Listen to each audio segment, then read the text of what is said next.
everyone, welcome back to our channel. Today we are going to complete our next quick revision series जिसमें आज का जो हमारा chapter है that is excretory products and their elimination. इसका फटाफट से आज हम रिवीजन करेंगे।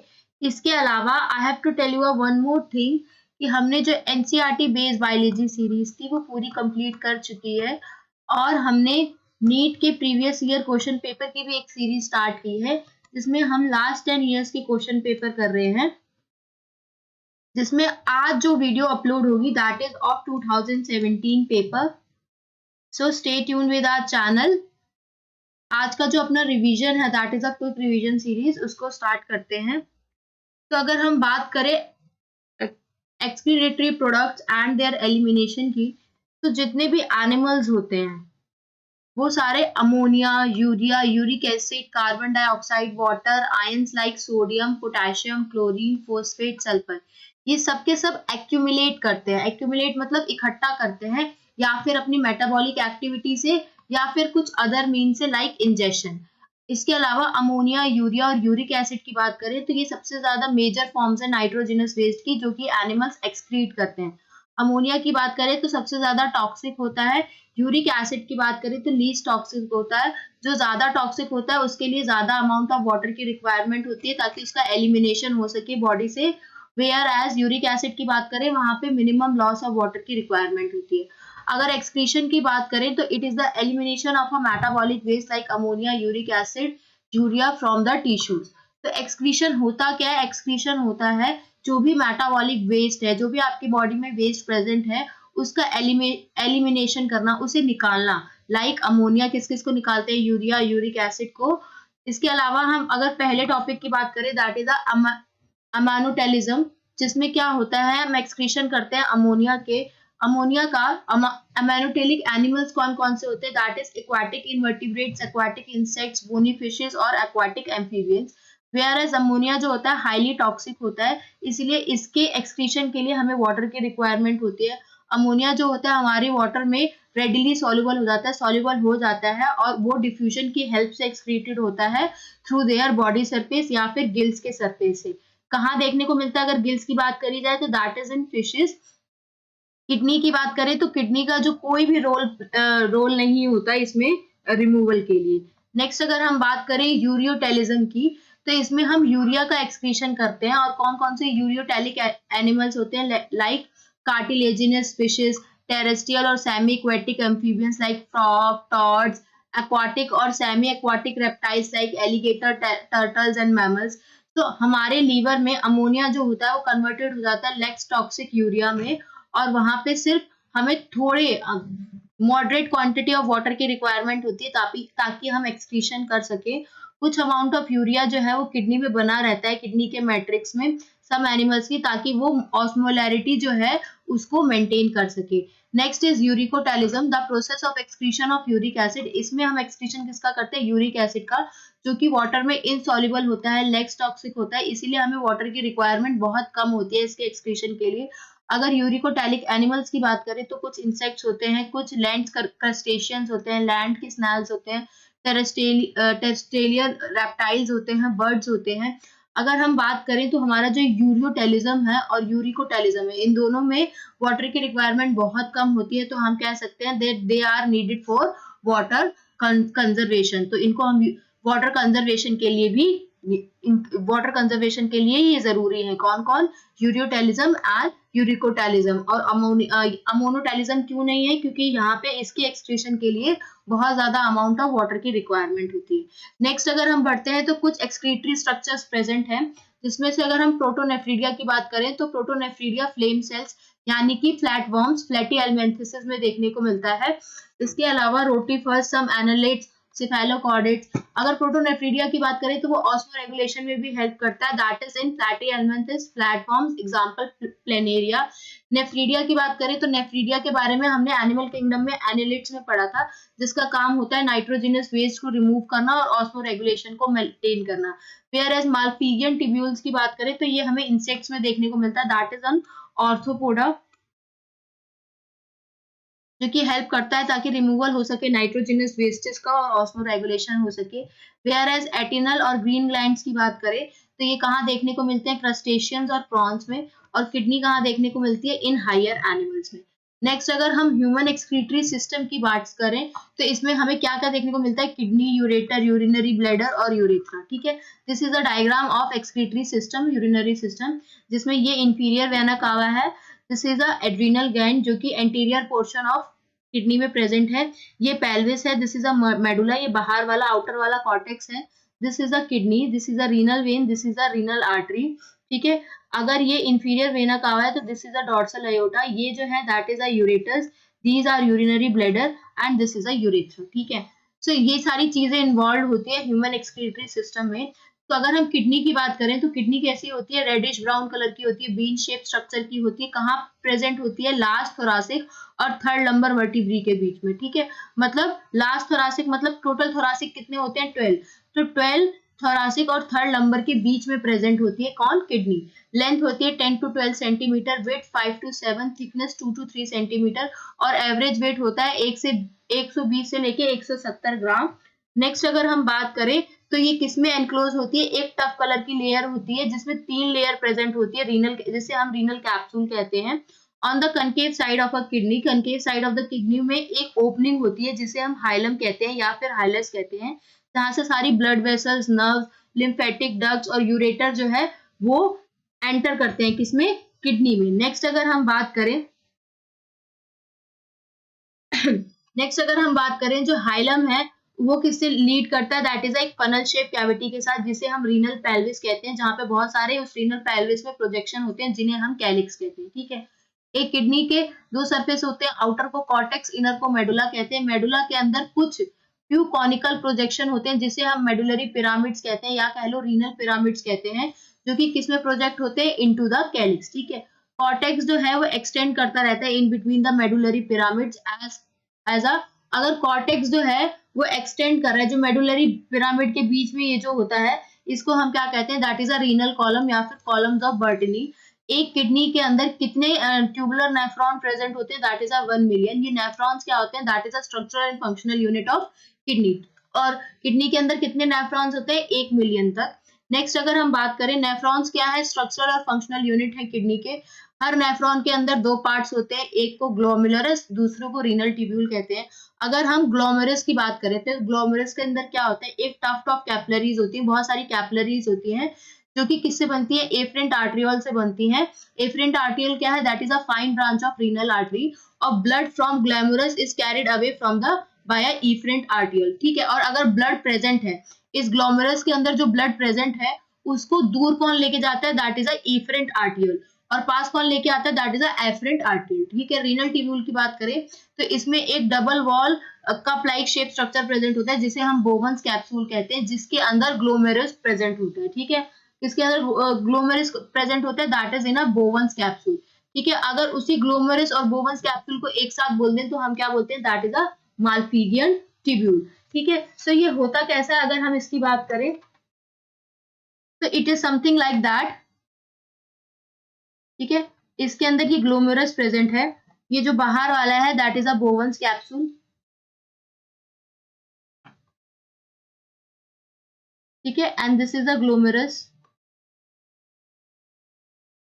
नेक्स्ट अगर बात कर दें तो ये जो ट्यूब्यूल है वो कंटिन्यू करता रहता है पीसीटी के साथ, पहले हमें पीसीटी मिलती है, फिर पीसीटी के बाद हेलनेज ऑफ लूप, देन डीसीटी मिलता है।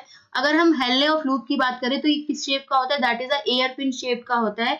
उस हेयर हेलनेज लूप में दो लिम्फ होते हैं, दैट इज अ डिसेंडिंग और असेंडिंग लिम्फ। ठीक है, अगर हम डीसीटी की बात करें तो वहां पे बहुत सारे नेफ्रॉन्स जो होते हैं वो ओपन होते हैं और क्या बना देते हैं, एक कलेक्टिंग डक्ट बना देते हैं।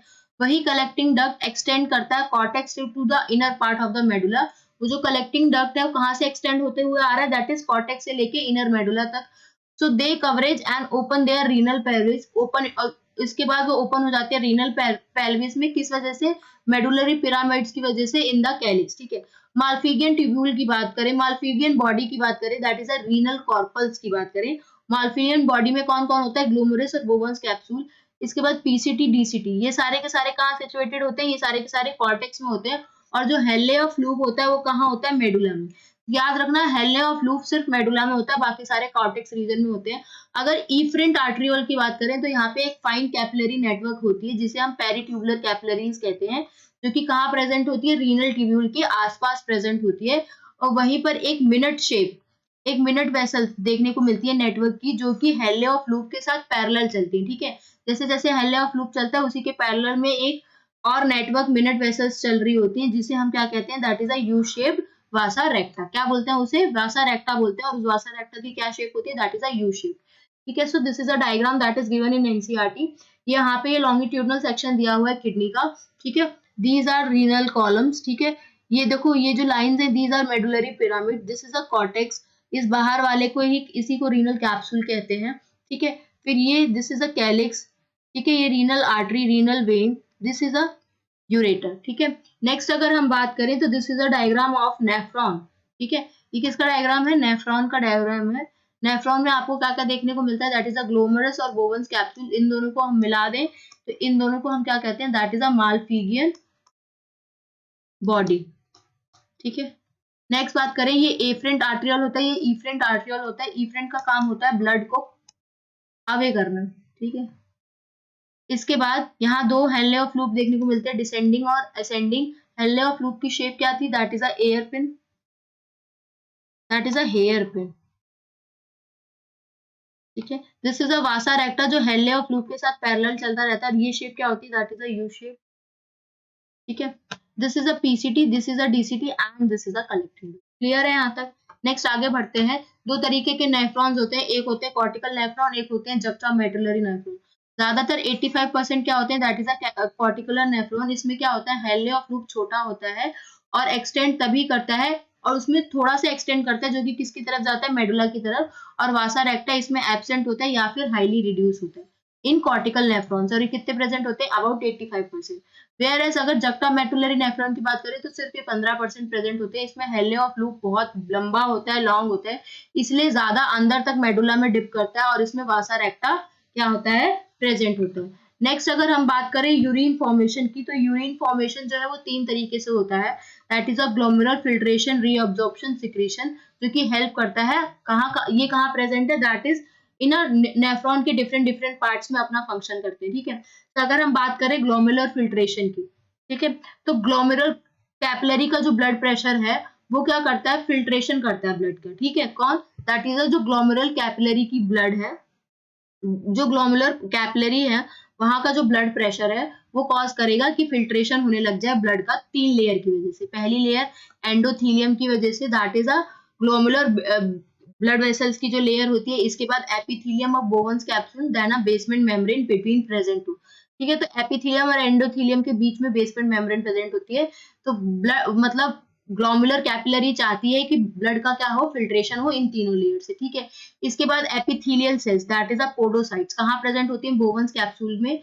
वो अरेंज हो जाती है इंट्रिंसिक मैनर में और कुछ मिनट स्पेसेस छोड़ देती है, जिसे हम फिल्ट्रेशन स्लिट या स्लिट पोर्ट्स कहते हैं। ठीक है, ऑलमोस्ट जितना भी कॉन्स्टिट्यूएंट है ब्लड का सब, ठीक है, ब्लड प्लाज्मा का सब सिवाय प्रोटीन के, ठीक है, पास हो जाता है और कहाँ चला जाता है, that is in a Bowman's capsule के ल्यूमन में। ठीक है, about 1100 to 1200 ml of blood, ठीक है, कितना, 1100 से 1200 ml ऑफ ब्लड जो है वो फिल्टर हो जाता है with the help of a kidney पर मिनट। ठीक है, जिसकी वजह से हम कह सकते हैं it constitute 1/5 of the blood pump out of the each ventricle of the heart in a minute. ठीक है, तो क्या हम ये कह सकते हैं कि 1/5 ब्लड जो है पंप हो रहा है ईच वेंट्रिकल से of heart in a minute. ठीक है, इसके अलावा द अमाउंट ऑफ फिल्ट्रेट जो फॉर्म होता है हर 1 मिनट में, उसे हम ग्लोमेरुलर फिल्ट्रेशन रेट कहते हैं। और यही जो नॉर्मल ग्लोमेरुलर फिल्ट्रेशन रेट है वो दैट इज क्या है, 125 ml पर मिनट, या कह लो 180 लीटर पर डे। ठीक है, 125 क्या है, दैट इज 1 मिनट में, और 180 लीटर कितना है, that is in a day. Next अगर हम बात करें रीअब्जॉर्प्शन की, तो आपने देखा कि 180 लीटर जो ग्लोमेरुलर फिल्ट्रेट है वो प्रोड्यूस हो रहा है डेली। ठीक है, उसमें से 99% जो है वो कौन रीअब्जॉर्ब कर लेता है, that is a renal tubule. ठीक है, सो द नॉर्मल वॉल्यूम जो यूरिन का बचा दैट इज 1.5 लीटर्स। ठीक है, from the filtrate glucose, amino acids, sodium are reabsorbed actively, ये सारे एक्टिवली ऑब्जॉर्व होते हैं एक्टिव ट्रांसपोर्ट से। वेयर एज नाइट्रोजनस वेस्ट जो होते हैं वो कैसे ऑब्जॉर्व होते हैं, दैट इज वाया पैसिवली। कौन कौन एक्टिवली होता है, glucose, amino acid, sodium actively absorb होते हैं और नाइट्रोजिनस के जो वेस्ट होते हैं वो पैसिवली एब्जॉर्ब होते हैं, ठीक है। ये जो पैसिव रीअब्जॉर्प्शन होता है वाटर का, वो कहाँ आकर होगा, नेफ्रॉन के इनिशियल सेगमेंट्स में होगा। इसके बाद पीसीटी क्या करेगा, दोबारा से रीअब्जॉर्ब कर लेगा सारे के सारे न्यूट्रिएंट्स और 70 से 80% इलेक्ट्रोलाइट्स एंड वाटर। इसके बाद कुछ सम क्यूबाइडल ब्रश बॉर्डर एपिथेलियम होंगी पीसीटी की, जो सरफेस एरिया को इंक्रीज कर देंगी ताकि रीअब्जॉर्प्शन और हो सके, ठीक है। अगर हम हेले ऑफ लूप की बात करें तो यहाँ पे सबसे कम रीअब्जॉर्प्शन होती है। ये मेंटेन करता है अपनी high osmolarity of a medullary interstitial fluid. इसके बाद जो डिसेंडिंग लिम्फ होता है, ठीक है, दो तरीके के लिम्फ होते हैं हेलेज ऑफ लूप में, असेंडिंग ऑफ लिम्फ और असेंडिंग लिम्फ। अगर डिसेंडिंग लिम्फ की बात करें तो उसमें से पानी निकल सकता है लेकिन इलेक्ट्रोलाइट नहीं निकल सकते, ठीक है, जिसकी वजह से फिल्ट्रेट क्या होता है, कॉन्सेंट्रेट हो जाता है, ठीक है। इलेक्ट्रोलाइट प्रेजेंट रहेंगे तो उसका कंसंट्रेशन बहुत बढ़ जाता है। और असेंडिंग लिम्फ से क्या होता है, वहां से पानी नहीं निकल सकता लेकिन इलेक्ट्रोलाइट्स ट्रांसपोर्ट कर सकते हैं, ठीक है। तो हमें क्या पता चला, यहाँ से फिल्ट्रेट क्या हो गया, डाइल्यूट हो गया, ठीक है। So in DCT conditional reabsorption of sodium and water take place, ठीक है। इसीलिए डीसीटी में कुछ कंडीशनल रीअब्जॉर्प्शन होती है सोडियम और वाटर की। कलेक्टिंग डक्ट क्या है, एक्सटेंड करेगा कॉर्टेक्स से लेके inner part of the medulla और रीअब्जॉर्ब कर लेगा लार्ज अमाउंट ऑफ वाटर ताकि जो यूरिन है वो कंसंट्रेट हो सके, ठीक है। इसके अलावा वो अलाउ करेगा passage of small amounts of urea. फिर कहाँ थोड़ा अमाउंट ऑफ यूरिया कहाँ पास करेगा, that is into a medullary interstitium, ताकि ऑस्मोलैरिटी जो है वो मेंटेन हो सके। नेक्स्ट अगर हम बात करें ट्यूबुलर सिक्रीशन की, तो जो पीसीटी और डीसीटी की सेल्स होती हैं वो मेंटेन करती हैं सोडियम पोटेशियम के बैलेंस को, एसिड बेस बैलेंस को, या कह लो पीएच बैलेंस को, किसके, बॉडी फ्लूइड्स के, ताकि सेलेक्टिव सिक्रीशन हो सके जिसका हम सिक्रीशन चाहते हैं, like hydrogen, potassium, ammonia into the filtrate और एब्जॉर्प्शन हो सके बाय कार्बोनेट फ्रॉम इट, ठीक है। कलेक्टिंग डक्ट का काम क्या होता है, पीएच को मेंटेन करना, आयनिक बैलेंस करना ब्लड का by the secretion of H+ and potassium ions. Next अगर हम बात करें मैकेनिज्म, तो ये मैकेनिज्म होता क्या है, तो आपको ये पता है हेलेज ऑफ लूप और वैसा रेक्टा दोनों के दोनों हेल्प करते हैं कि यूरिन जो है वो कंसंट्रेट हो जाए, ठीक है। So the flow of the filtrate की बात करें तो वो दो लिम्ब से पास ऑन होता है, and the flow of blood की बात करें तो वो भी दो लिम्ब्स ऑफ वासा रेक्टा से पास होता है, ठीक है। फिल्ट्रेट कहाँ से पास होता है, हेले लूप से, और ब्लड कहाँ से पास होता है, वासा रेक्टा से, ठीक है, लेकिन अपोजिट डायरेक्शन में, या कह लो काउंटर करंट पैटर्न में। ये काउंटर करंट पैटर्न की वजह से जो प्रॉक्सिमिटी होती है Henle's of loop of vasa recta की, वो ऑस्मोलैरिटी जो होती है कॉर्टेक्स से लेके इनर मेडुला तक क्या होती रहती है, इंक्रीज होती रहती है, दैट इज 300 मिली ऑस्मोलीटर से कितनी हो जाती है, दैट इज 1200 मिली ऑस्मोलीटर, ठीक है। ये जो ग्रेडियंट होता है ये कॉज करेगा ये जो ग्रेडियंट कॉज हुआ है किसकी वजह से हुआ है, NaCl और यूरिया की वजह से हुआ है। NaCl जो है उसे कौन ट्रांसपोर्ट कर लेगा, that is ascending limb of a हेले। इसके एक्सचेंज में जो डिसेंडिंग लिम्फ ऑफ अ वासा रेक्टा है, ठीक है, फिर NaCl जो है वो रिटर्न हो जाएगा इंटरस्टिशियम में with the help of ascending limb of vasa रेक्टा। Similarly उसी तरीके से कुछ अमाउंट ऑफ यूरिया जो है थिन सेगमेंट में एंटर होगा, कहाँ पे, ascending limb of Henle's of loop, जो कि ट्रांसपोर्टेड होगा और बाद में बैक कर दिया जाएगा इन अ कलेक्टिंग लूप, ठीक है। इसके बाद ये जो ट्रांसपोर्ट होता है सिस्टम का, ये फैसिलिटेटेड कौन करता है, हेलेज ऑफ लूप और वासा रेक्टा, इसीलिए इसे हम काउंटर करंट मैकेनिज्म कहते हैं, ताकि जो कंसंट्रेशन ग्रेडियंट है फ्लूइड का मेडुलरी इंटरस्टिशियम में वो मेंटेन बना रहे और इजीली पैसेज हो सके वाटर का कलेक्टिंग ट्यूब्यूल से लेके कंसंट्रेट ऑफ द फिल्ट्रेट तक, ठीक है। ह्यूमन किडनी की बात करें तो उसका जो यूरिन है वो कितने टाइम कंसंट्रेटेड होता है, दैट इज 4 टाइम्स कंसंट्रेटेड होता है इनिशियल फिल्ट्रेट के हिसाब से। इस वजह से ब्लड प्रेशर जो है डिक्रीज होता रहता है। नेक्स्ट अगर बात करें तो किडनी का क्या फंक्शन है, वो कैसे रेगुलेट करती है, ठीक है। तो अगर हम किडनी के फंक्शन की बात करें तो फंक्शनिंग ऑफ द किडनी जो है वो कौन मॉनिटर करता है, कौन रेगुलेट करता है, that is by hormonal feedback mechanism, जिसमें हाइपोथैलेमस जगह और कुछ कंस्टेंट तक हार्ट भी इन्वॉल्व होता है, ठीक है। तो हम बात करते हैं ऑस्मो रिसेप्टर्स की, ये कहाँ प्रेजेंट होते हैं, बॉडी में प्रेजेंट होते हैं, और ये एक्टिवेटेड तब होते हैं जब कभी भी ब्लड के वॉल्यूम में चेंज आए, या बॉडी के फ्लूइड के वॉल्यूम में चेंज है, या फिर आयनिक कंसंट्रेशन में चेंज है, ठीक है। अगर ज्यादा फ्लूइड हमारी बॉडी से लॉस हो चुका है तो ये जो रिसेप्टर्स हैं ये एक्टिवेट हो जाएंगे, जिसकी वजह से ये हाइपोथैलेमस को स्टिमुलेट करेंगे ताकि वो anti diuretic hormone, that is a vasopressin hormone जो है उसको रिलीज करे, कहाँ से, न्यूरो हाइपोफिसिस से, ठीक है। ये कहाँ होता है, that is in a pituitary gland. फिर एडीएच जो है वो फैसिलिटेट करेगा कि वाटर का रीएब्जॉर्प्शन हो from the latter parts of the tubule, thereby preventing a diuresis. ठीक है, एडीएच क्या करेगा, प्रिवेंट करेगा डायूरेसिस को। ठीक है, and increase in the body fluid volume, जैसे ही बॉडी के फ्लूइड के वॉल्यूम में इंक्रीज आ जाता है तो इसके बाद ऑस्मो रिसेप्टर है वो दोबारा से क्या हो जाएंगे, स्विच ऑफ हो जाएंगे और एडीएच का जो रिलीज है उसको सप्रेस करेंगे ताकि ये फीडबैक है कंप्लीट हो सके। इसके बाद जो एडीएच है वो किडनी को भी अफेक्ट कर सकता है।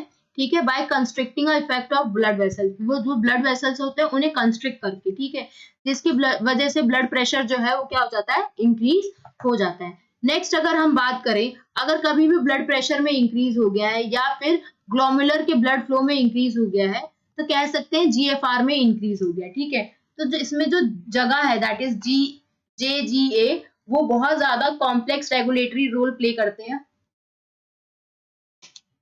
तो जैसे ही जीएफआर या फिर ये जो ग्लोमुलर ब्लड फ्लो है या जीएफआर है या ब्लड प्रेशर है इसमें डिक्रीज होता है, फॉल होता है। ठीक है, वैसे ही जगह सेल्स जो है वो रिलीज करेंगे एक रेनिन, ये दूसरा रेनिन है, मिल्क रेनिन में डबल एन आता है, ताकि एंजियोटेन्सिन जो है ब्लड के अंदर प्रेजेंट है, कौन, एंजियोटेन्सिन जो है ब्लड के अंदर प्रेजेंट है वो कन्वर्ट हो जाए किसमें, एंजियोटेंसिन 1 में।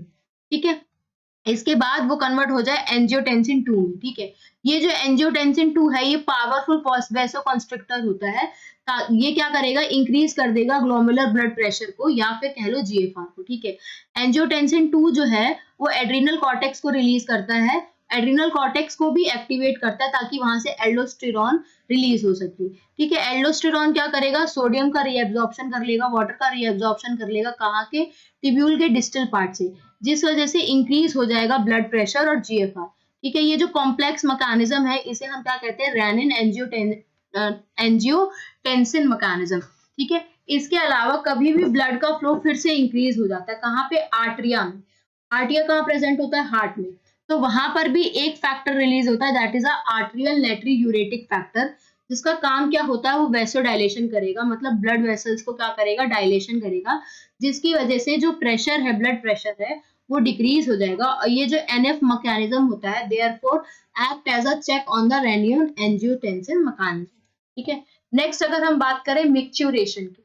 ठीक है, तो मिक्सचुरेशन क्या होता है, that is urine form by the nephron, nephrons ने क्या किया, यूरिन फॉर्म कर दिया, इसके बाद वो कहाँ चला गया, यूरिनरी ब्लैडर में चला गया, वहां जाके स्टोर हो जाता है till a voluntary signal is given by the central nervous system. ठीक है, तो यूरिनरी ब्लैडर जो है वो कहाँ, यूरिन जो है कहाँ स्टोर हो रखा है, that is in a urinary bladder, वो तब तक स्टोर बना रहता है जब तक सेंट्रल नर्वस सिस्टम से कोई भी वॉलेंटरी सिग्नल ना आ जाए। ठीक है, जैसे ही सिग्नल शुरू हुआ, इनिशिएट हुआ, तो यूरिनरी ब्लैडर की जो उस यूरिनरी ब्लैडर है उसमें क्या होने लगेगी, स्ट्रेचिंग होने लगेगी।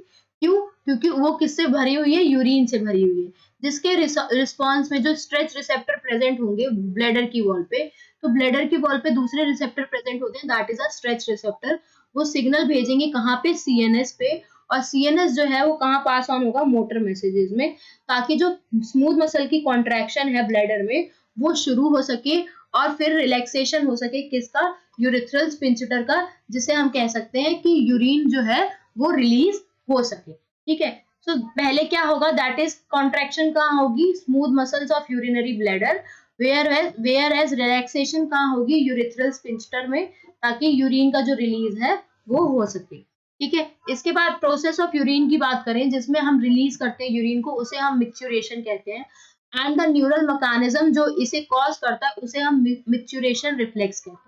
अगर एडल्ट ह्यूमन एक्सक्रीट की बात करें तो वो 1 से लेके 1.5 लीटर यूरिन जो है पर डे एक्सक्रीट करता है। ठीक है, यूरिन जो होता है फॉर्म किस कलर का होता है, that is a yellow colour watery fluid होता है और स्लाइटली कैसा होता है, एसिडिक होता है और कैरेक्टरिस्टिक ऑर्डर होता है। ऑन एन एवरेज की बात करें 25 से 30 ग्राम ऑफ यूरिया जो है दैट इज एक्सक्रीटेड आउट पर किडनी। ठीक है, एक किडनी से कितना यूरिया निकलता है, दैट इज 25 से 30 ग्राम। ठीक है, तो दोनों किडनी से कितना निकलेगा, दैट इज 50 से 60 ग्राम। नेक्स्ट अगर बात करें, various condition can affect the characteristics of a urine, urine की जो बहुत सारी ऐसी कंडीशंस हैं जो यूरिन के कैरेक्टरिस्टिक्स को अफेक्ट कर सकते हैं, तो उसमें हम एनालिसिस करते हैं यूरिन का ताकि हम क्लिनिकल डायग्नोसिस कर सकें, जो भी मेटाबॉलिक डिसऑर्डर्स हैं या किडनी में माल फंक्शन हुआ है उसको चेक कर सकते हैं। जैसे अगर ग्लूकोज के अंदर अगर हमें यूरिन के अंदर ग्लूकोज देखने को मिल जाए या फिर कीटोन की बॉडीज देखने को मिल जाए तो हम कह सकते हैं कि उस पर्सन को क्या है, that is a diabetes mellitus. Next अगर हम बात करें तो कुछ और ऑर्गन्स भी होते हैं किडनी के अलावा जो कि एक्सक्रीशन में रोल प्ले करते हैं, ठीक है। Kidney other than kidney, lungs, liver और स्किन जो है तीनों भी एलिमिनेशन करते हैं एक्सक्रीटरी वेस्ट का। अगर हम लंग्स की बात करें तो वो लार्ज अमाउंट ऑफ CO2 को रिमूव करते हैं, ठीक है। कहाँ? एवरी डे, जिसमें कितना अप्रोक्सीमेटली 200 ml पर 200 ml पर मिनट, ठीक है। लीवर की बात करें, that is the largest gland in our body जो कि बाइल कंटेनिंग सब्सटेंसेस को रिलीज करता है, that is a bilirubin, biliverdin, cholesterol, degraded steroid hormones, vitamin and drugs. Most of these substance जो है वो डायरेक्टली पास आउट हो जाते हैं with the help of digestive waste. इसके अलावा जो स्वेट और सेबेशियस ग्लैंड होते हैं, they are present in skin और एलिमिनेट करते हैं बहुत सारे substances through their secretion. Sweat की बात करें तो उससे स्वेट को कौन प्रोड्यूस करता है? That is a sweat gland and it is a watery fluid containing NaCl। इसमें क्या होता है? स्वेट के अंदर क्या प्रेजेंट होता है? दैट इज एक तो ये वाटरी फ्लूइड होता है, इसके अंदर NaCl प्रेजेंट होता है या कुछ अमाउंट ऑफ यूरिया प्रेजेंट होता है, लैक्टिक एसिड प्रेजेंट होता है। दो द प्राइमरी जो अगर हम प्राइमरी फंक्शन की बात करें स्वेट का, तो उसका काम क्या होता है? उसका काम ये होता है कि वो कूलिंग इफेक्ट प्रोवाइड कर सके बॉडी के सरफेस में। It also helps in the removal of some of the waste mention above. इसके अलावा कूलिंग बॉडी सरफेस को कूल करने के अलावा ये बहुत सारे वेस्टेज को भी क्या कर सकता है? रिमूव कर सकता है। सेबेशियस ग्लैंड की बात करें तो वो बहुत सारे सर्टेन सब्सटेंस को एलिमिनेट कर सकता है, like sterols, hydrocarbons, wax through a sebum. ये जो सिक्रीशन है that provides a protective oily covering over the skin, ठीक है। तो स्किन के ऊपर जो ये जो सिक्रीशन होता है जो स्वेट ग्लैंड करता है, उससे क्या होता है? एक प्रोटेक्टिव ऑयली स्किन आ जाती है। कहाँ? दैट इज स्किन के ऊपर। नेक्स्ट अगर हम बात करें तो कुछ डिसऑर्डर है एक्सक्रीटरी सिस्टम के, जिसमें पहला है दैट इज अ यूरेमिया, जिसमें एक्यूमुलेशन हो जाता है। मतलब यूरिया कहाँ देखने को मिलेगा? ब्लड में, किसकी वजह से होता है? That is leads to a kidney failure, और बाद में हमें देखने को मिलेगा किडनी फेल हो गई। रीनल कैलकुली में क्या होता है? कुछ स्टोन या इनसॉल्युबल मास होता है क्रिस्टलाइन सॉल्ट का, ऑक्सलेट का, जो कि कहाँ फॉर्म हो जाता है? किडनी के अंदर फॉर्म हो जाता है। ग्लोमेरुलर नेफ्रोटाइसिस क्या होता है? दैट इज अगर हमारे ग्लोमेरुलाई में इन्फ्लेमेशन होने लगे उसे हम ग्लोमेरुलर नेफ्रोटाइसिस कहते हैं। नेक्स्ट अगर हम बात करें हेमोडायलिसिस की, तो इन अ पेशेंट विद यूरेमिया, मतलब जिनके ब्लड में यूरिया प्रेजेंट होता है, उस यूरिया को रिमूव करते हैं हेमोडायलिसिस से। ये डायलेजिंग यूनिट जो होती है that is a artificial kidney, जिसके अंदर एक कॉइल्ड सेलोफोन ट्यूब प्रेजेंट होगी जो कि डायलेजिंग फ्लूइड के साथ क्या हो रखी होगी? सराउंड, ठीक है। इसके अलावा इसका वही सेम कंपोजिशन होता है जैसा प्लाज्मा का होता है एक्सेप्ट नाइट्रोजनस बेस, ठीक है। ब्लड जो है वो ड्रेन कर दिया जाएगा एक कन्वीनियंट आर्टरी में और उसे फिर डायलेजिंग यूनिट के साथ पंप करेंगे after adding a anticoagulant like heparin, ठीक है।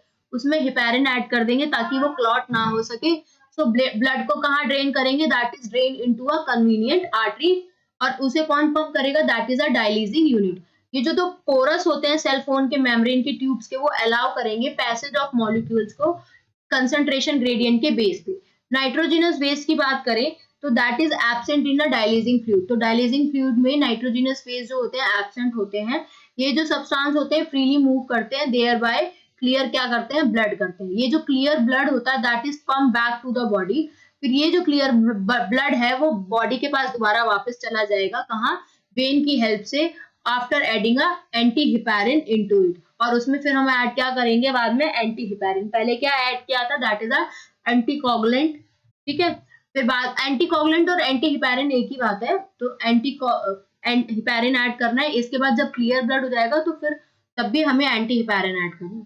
नेक्स्ट अगर बात करें किडनी ट्रांसप्लांटेशन की, तो ये अल्टीमेट मेथड है जिसमें अगर कभी भी रीनियल फेलियर, मतलब किडनी में फेलियर आ गया, एक्यूट फेलियर आ गया, तो उसमें हम ये अल्टीमेट मेथड करते हैं जिसमें एक फंक्शनिंग किडनी जो है वो हम लेते हैं डोनर से और इसके बाद उसे, जिसकी किडनी फेल हो गई है, उसे दे देते हैं।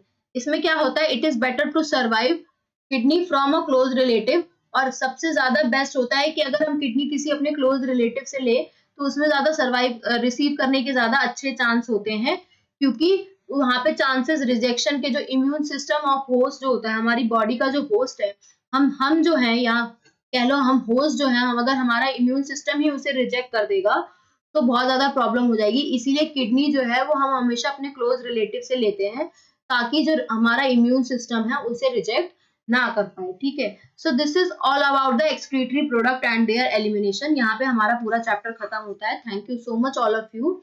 If you have any doubt on any topic you can message me on Instagram और टेलीग्राम, इसके लिंक आपको डिस्क्रिप्शन बॉक्स में मिल जाएंगे। आज का हमारा क्विक रिविजन सीरीज जो था excretory products and their elimination, ये कंप्लीट हो चुका है।